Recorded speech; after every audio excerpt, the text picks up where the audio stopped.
இப்படி உலகத்தில் நடந்தால் நீதமான ஒரு படை வந்து அவர்கள் வந்து மக்காவை கைப்பற்றுவார்கள் என்றார்கள், அவர்கள் மதீனாவை கைப்பற்றுவார்கள் என்றார்கள். அந்த படை அப்படியே வந்து மக்கா மதீனாவில் இருந்து அந்த ஏரியா அத்தனையுமே கைப்பற்றி விடுவார்கள். ஒரே ஒரு நைட் என்றார்கள் ரசூலுல்லாஹ். அந்த படையில் யார் இருப்பார்கள்? அவர்கள் உலகத்தில் இதுக்கு முன்னாடி அறிமுகப்படுத்தப்பட்டிருக்க மாட்டார்கள். என்றால் அவர்கள் நீதமான படை.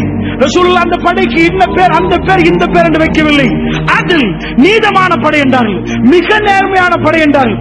அவர்கள் வந்த உடனேயே கஅபத்துல்லாஹ் அங்கே அவர்கள் இருப்பார்கள். இரவு நேரம் ஒரே ஒரு நைட் அதாவது மக்காம் இப்ராஹிமுக்கும் ஹஜருல் அஸ்வதுக்கும் இடைப்பட்ட இடத்திலே அவர் இமாம் மஹ்தி அவரை தேர்ந்தெடுத்துக் கொள்வார்கள்.